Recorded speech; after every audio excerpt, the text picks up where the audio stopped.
Ujú. Bueno, ¿qué es el apego? El apego se da desde los primeros días de vida, ¿cierto? Ujú. Es la forma de relacionarse que usted tiene con sus cuidadores en el momento de nacer. Por eso se llama eh, apego o relación que se establece durante todo ese proceso.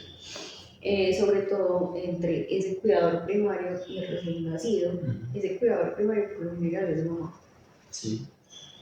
por lo general, porque es esa persona quien da el primer eh, tipo de relación que existe durante todo su proceso de vida o de su ciclo vital. Entonces, es el primer tipo apego.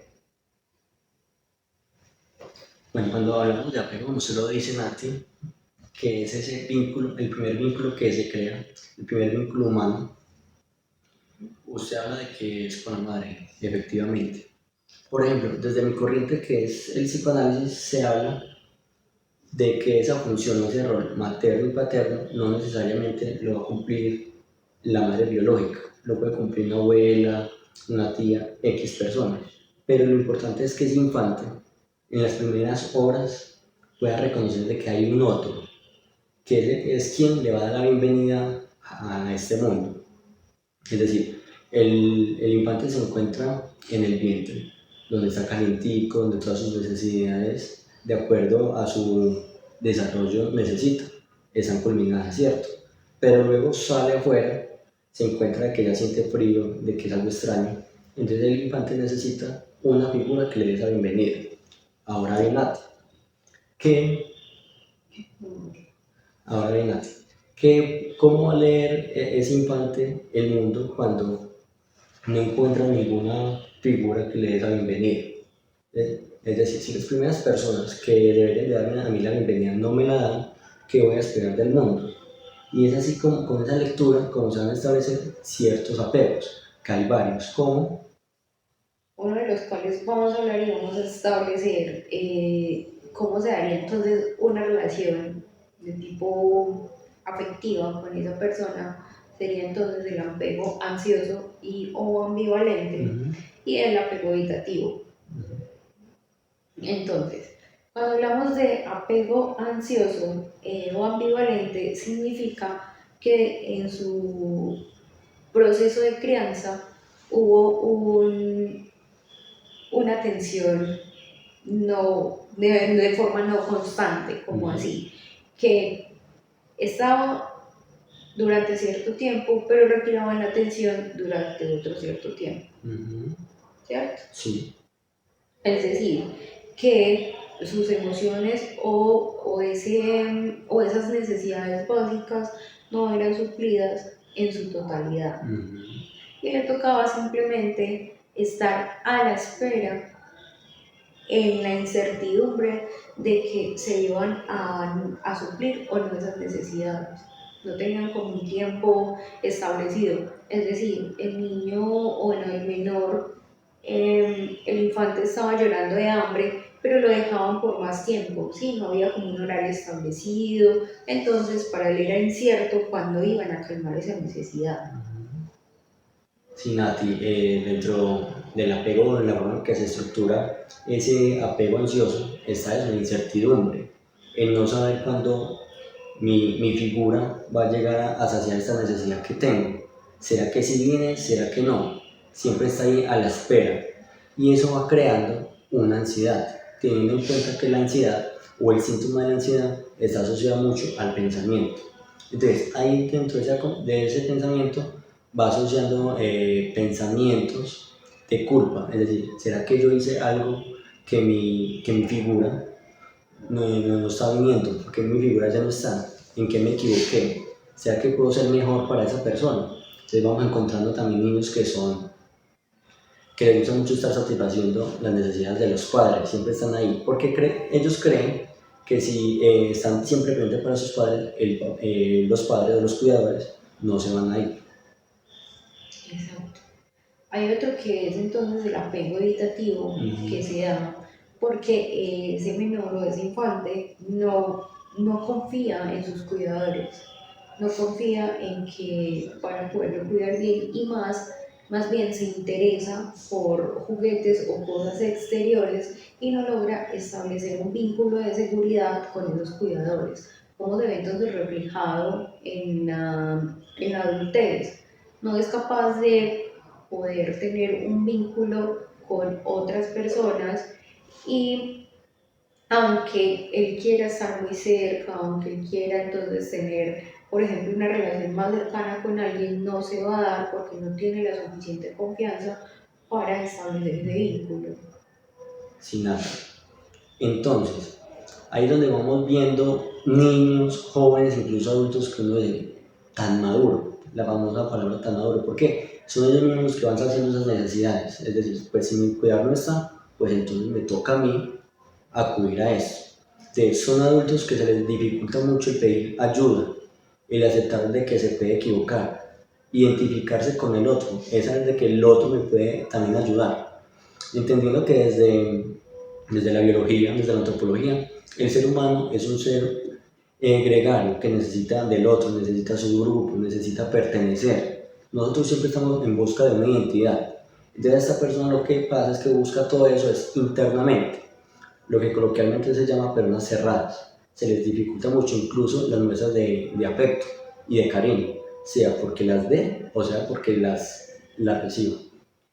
Pero dentro de esas muestras de cariño, de esa dificultad de darlo, no significa que no sientan ese Exacto. afecto por el otro, simplemente no son capaces de dar una expresión a ese vínculo que quieren establecer. No son, no son capaces de ir más allá, pero en el momento de una separación igual sufren, Sí. igual hay un digamos que un dolor en cuanto a eso, Mm. sí, en cuanto a esa separación específicamente. Además, a esas personas que tienen ese vínculo evitativo, les colocaron responsabilidades de pequeños que no tenían por qué asumir en ese momento.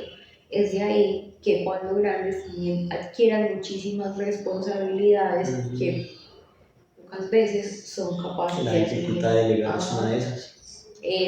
La dificultad de delegar es una de Mm. ellas porque no van a ser capaces de, o sea, muchísimas veces piensan que no lo van a hacer o nos encontramos que alguien no responde a eso que esa persona con apego evitativo le hizo y simplemente se retira. O un conflicto pequeño y simplemente se retira. Sí, porque no es capaz de asumir que dentro de un vínculo también hay un conflicto. Sí, listo. Entonces, si en el ansioso vemos que su emocionalidad está puesta en el otro, o sea, la puede exteriorizar, en el evitativo vemos que su emocionalidad no es tan factible que la exteriorice. Entonces, digamos que de alguna manera la guarda, pero siempre va a tener esa función de que se puede vincular con el otro, solo que no fluye tanto como en el ansioso. Entonces, ahora bien, ¿cómo se ve esto en una pareja? Coloquialmente sabemos o decimos que los opuestos se atraen. ¿Sí? Los opuestos se atraen.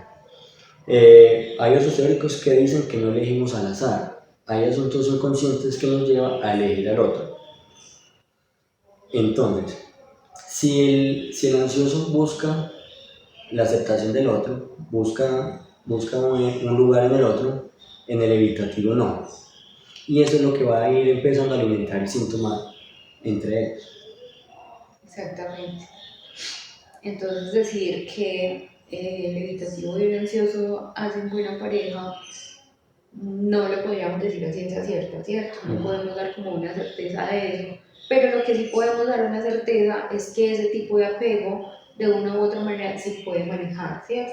Por ejemplo, en el evitativo empezar a tener un poco más de responsabilidad emocional con respecto a la otra persona, entonces si yo sé que mi pareja es una pareja ansiosa, entonces dentro de mi responsabilidad emocional, eh, puedo decirle o puedo validar esa emoción, puedo simplemente darle los espacios o informarle que se me va a descargar el celular, algo que ya habíamos pues como hablado anteriormente en otros videos, que se pueden aplicar directamente a una persona que tenga pues, como un apego de forma evitativa, al mismo tiempo que una persona con un apego ansioso, que dentro de eso es muy demostrar amor, muy demostrar toda esa emoción y toda esa sentimiento que tiene en ese momento, de una u otra manera es empatizar con esa persona que tiene un apego evitativo y saber cuáles son entonces esos límites, ¿sí?